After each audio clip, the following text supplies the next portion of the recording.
saldo kas kemarin berjumlah 8.057.000 rupiah.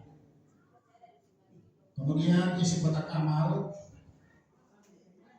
kemarin malam yang ke-24 340.000 rupiah. Dari jumlah 8.397.000 rupiah. Kemudian kami menerima sedekah atas nama Aurel atau Saras yaitu 500.000 rupiah. Dari total jumlahnya 8.897.000 rupiah. Adapun penceramah tarawih pada malam hari ini insya Allah akan dibawakan oleh Bapak Dr. Haji Hasan Pinang SAG MFI, dan sebagai imam tarawih seperti biasa Ustaz Fadel. Demikianlah informasi kami. Kepada Ustaz kami persilakan.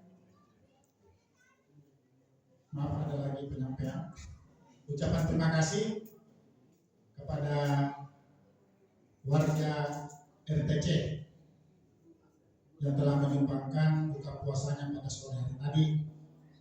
Kemudian Bapak Dr. Andes Haji Muhammad Yusuf Kala 50 dos nasi. Kemudian Haja Ego setiap harinya juga air panas berupa teh. Dari kami atas nama pengurus maupun panitia Maulid Ramadan mengucapkan banyak terima kasih. Semoga Allah Subhanahu wa taala melipat gandakan amal kebaikan dan memudahkan rezekinya Bapak-bapak Ibu-ibu sekalian. Oleh karena itu kepada Ustaz kami persilakan. Wabillahi taufiq wal hidayah. Assalamualaikum warahmatullahi wabarakatuh.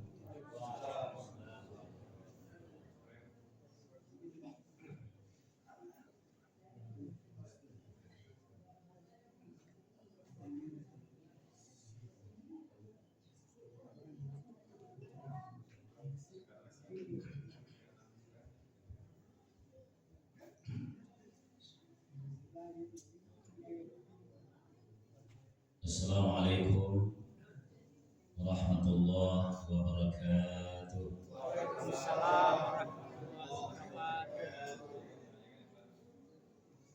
Alhamdulillahirabbil alamin. Alladzi man tawassala ilaihi bisidqi niyatin kafah. Wassalatu wassalamu ala asyrafil anbiya'i wal mursalin wa ala alihi wa sahbihi ajma'in. Alhamdulillah, mendalam rasa syukur kita kehadirat Allah Subhanahu wa taala. Kita baru saja menunaikan kewajiban sholat Isya berjamaah di malam yang sudah ke-25. Kita sudah menyebut 25 jamaah sekalian. Sudah 25. Apa artinya ini? Mendalam sebenarnya.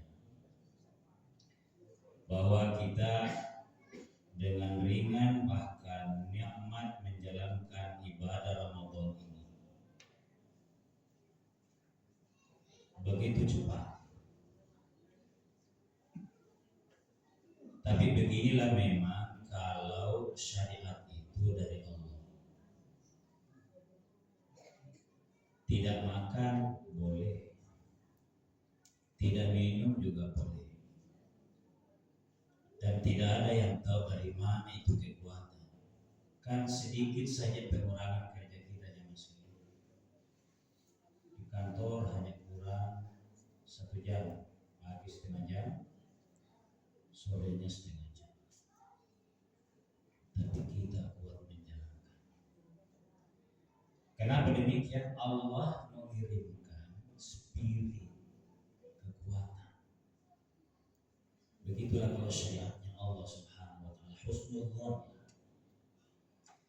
Makna yang kedua adalah bahwa mudah-mudahan motivasi ini karena iman kita hidup.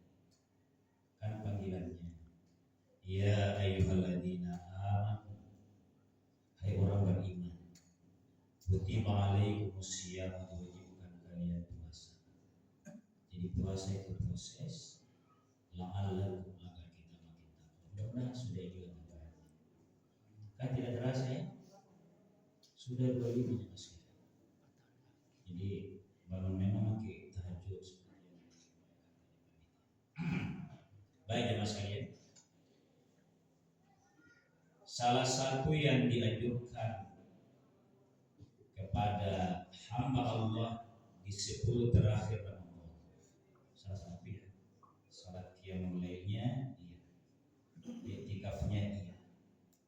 Ada satu yang saya mau kaitkan dengan prioritas sekarang yang banyak. Mukmin harus berdoa. Ada ayat yang kita sudah lewati, maaf ibu sekalian, mungkin di sini sudah hafal. Baik, perhatikan ini ayatnya sama-sama. Kan begini ya, kita membaca Quran itu, jadi salah satu yang jualan agama itu baca Quran. Cara baca Quran kita itu jemaah sekalian bertingkat. Ada tadarus, ada tilawah, ada tadabbur. Kalau tadarus Quran adalah membaca Al-Quran agar lancar. Karena nikmat rasanya hidup ini, kalau lancar itu baca. Saya bacakan hadisnya. Walladzi yaqra'ul Qur'ana wa huwa mahir, orang yang baca Quran dan dia mahir, ma'as safara, dia akan digabungkan oleh Allah. As-safar, safar itu apa? Utusan-utusan pilihan Allah. Coba bayangkan ya Mas, kita hanya di hidupnya Makassar ini, orang mulianya Makassar, mungkin kita tidak masuk daftar itu, mungkin, atau ada yang antaranya masuk. Tapi kita baca Quran dengan lancar, Allah gabungkan. Lanjutan hadisnya, al-kiram yang mulia, al-barrah beruntung. Ini yang mahir. Saya berdebat. Sementara yang tidak mahir, walladzi yaqra'ul Qur'ana wa yatatatta. Yatatatta itu terbata-bata. Orang yang baca Quran terbata-bata. Kenapa terbata-bata kita? Jelas jawabannya. Dia bilang begini, Ustaz, demi Allah, saya juga mau lancar itu baca Quran. Demi Allah. Tapi saya ini punya istri, anak, semuanya saya yang kerja. Alhamdulillah. Kalau ada orang seperti ini, berdoalah kepada Allah, yakini Al-Quran akan lebih memudahkan rezeki. Baca Al-Quran, jangan terharu terus. Allah kasih info itu. Maka orang yang baca Quran seperti ini, alasan mudah-mudahan bukan karena mengabaikan Qurannya, akan beda. Kalau ini alasannya benar, mencari yang halal karena dia mau anaknya lebih sukses dan lebih soleh. Jangan pernah bermimpi anak kita soleh, berbakti ke kita. Kalau yang dikasih makan dia syubhat, apalagi apa? Maka dia sulit baca Quran. Apa kondisinya? Falahu ajrani, dia mendapat 2 pahala. Coba lihat ajaran agama ini ya. Pahala pertama, karena dia memaksakan dirinya baca Quran. Di tengah sulitnya, capek, minimal kalau sahur dia baca dulu Al-Quran, minimal, karena siang kan kerja. Pahala yang kedua adalah terbata-batanya. Jadi sulitnya mulut bolak-balik itu. Suratul ladzina an'amta ini atau an'amta.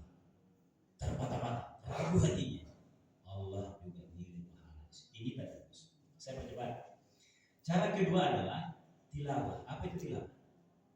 Tala, menelaah dalam artian dipelajari tajwidnya, makharijul hurufnya, sifatul hurufnya ditambah dengan, nah ini perlu hati-hati sini, ditambah dengan nada, bukan nada sembarang, bukan nada, mohon maaf kalau ada lagu, dia ada kaidah 7 dasar lagu, bayati, sobah, hijaz, jihar, kana, hawan, sika, ras, itu ya.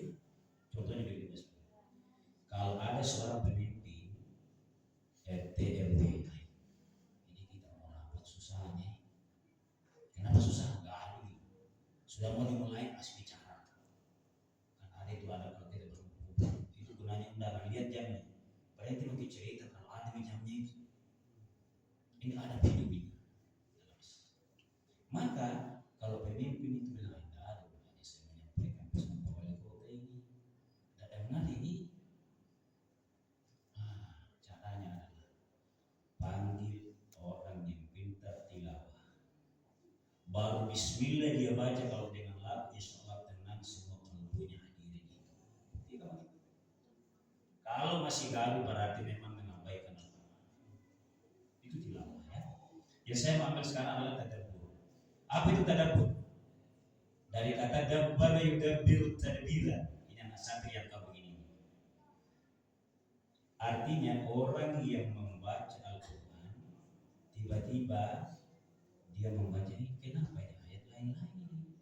Lihat terjemahan Indonesia, luar biasa ini kalau dikaji. Maka dia kaji ayat itu. Tadabbur itu adalah dikaji maknanya, diketahui asbab nuzulnya, lalu dirumuskan.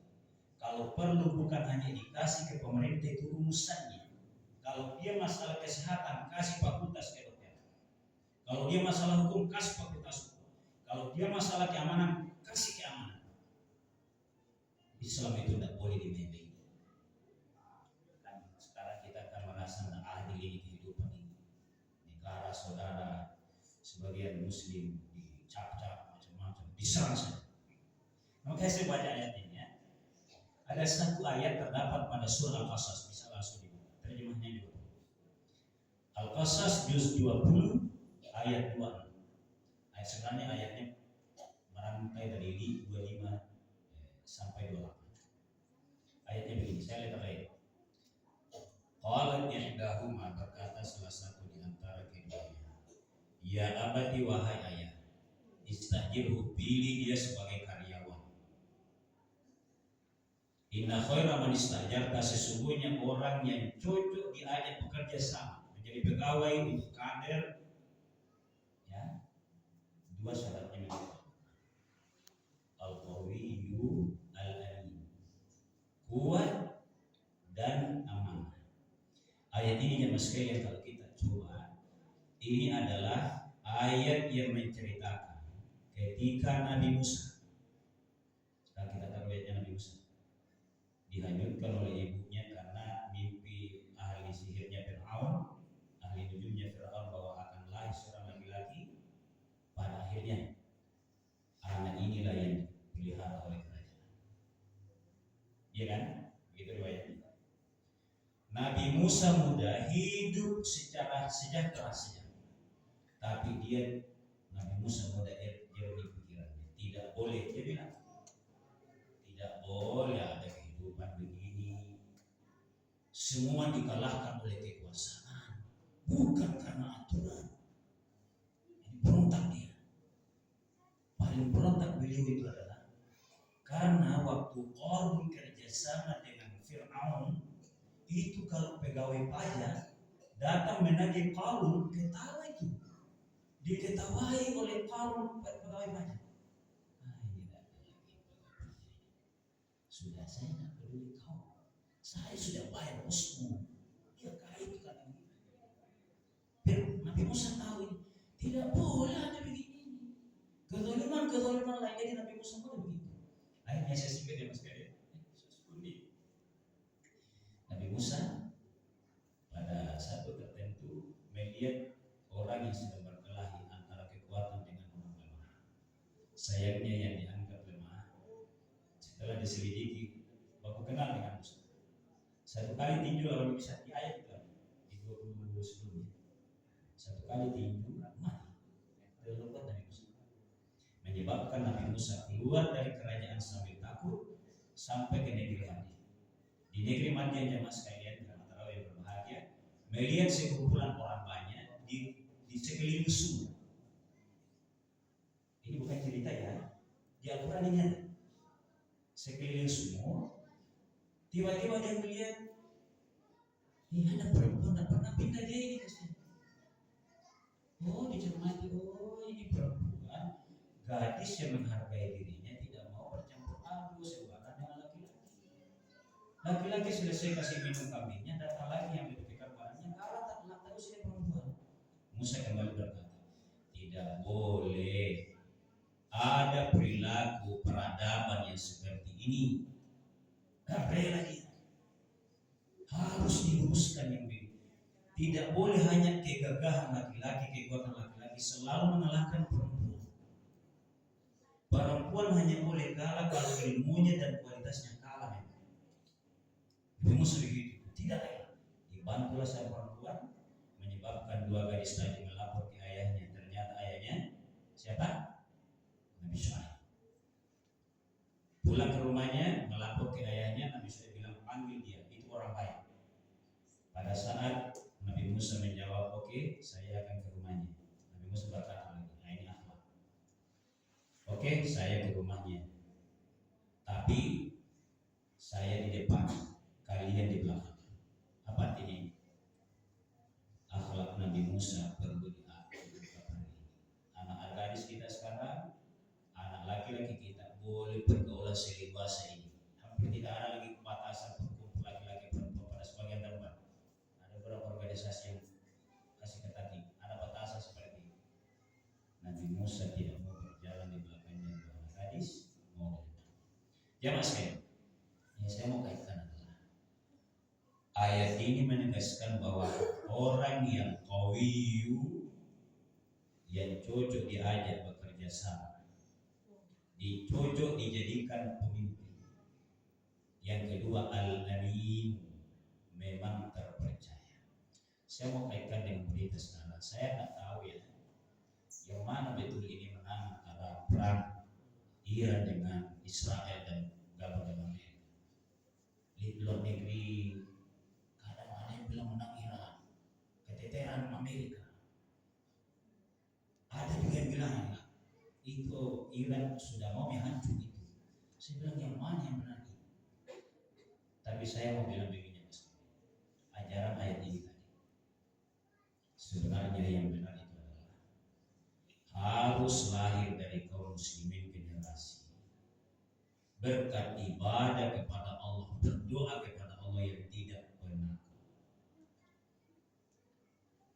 Harus lahir, karena perang begitu ternyata. Media sana bilang ini menang, media sini ini. Ini kan saling menggertak di sana.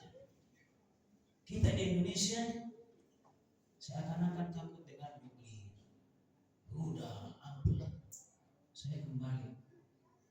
Kalau ini kita takut dengan perang dunia, apakah kita akan selamanya hidup?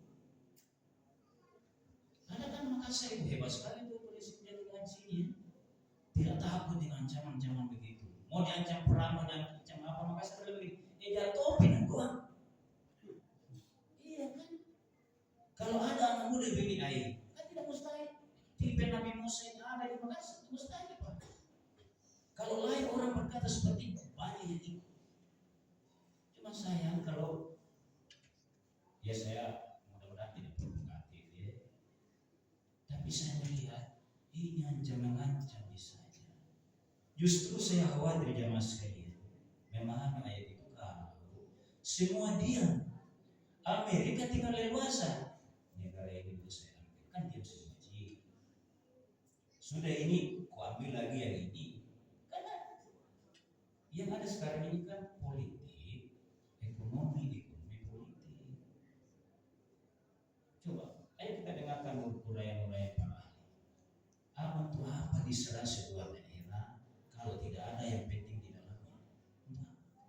Mahal lagi. Kalau Indonesia diam terus. Mohon maaf ya, mudah-mudahan tidak masuk akal lagi. Tapi saya hanya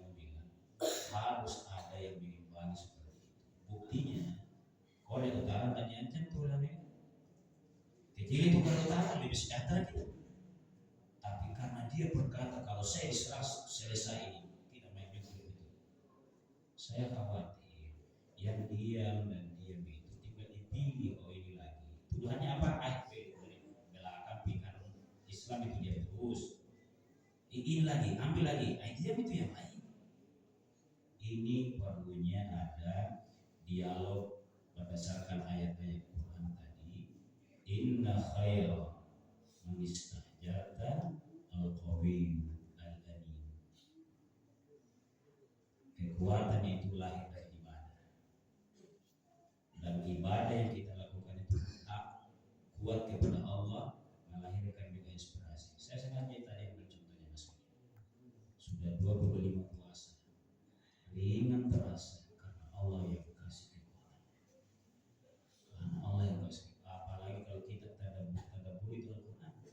Bapak kita Pak JK yang berjasa di masjid ini dan masjid di Makassar, itu kan dia bilang tidak ada gunanya banyak tentara kalau teknologinya tidak. Nah itu memang saya bilang tadabbur Al-Quran.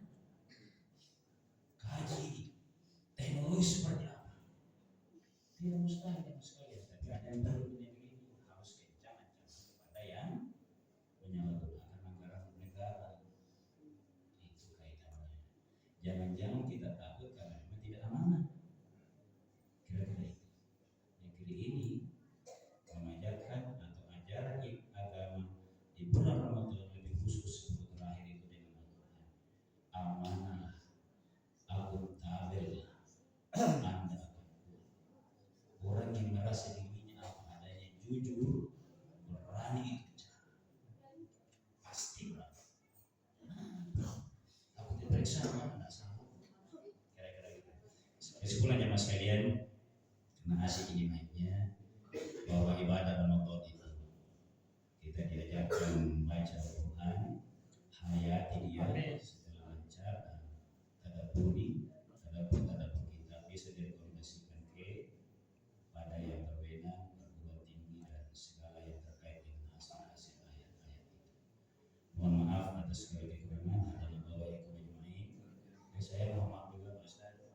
Pada tua saya hanya saya antar kemarin sedang di rumah sakit, istri saya ketitip tadi ini. Saya harus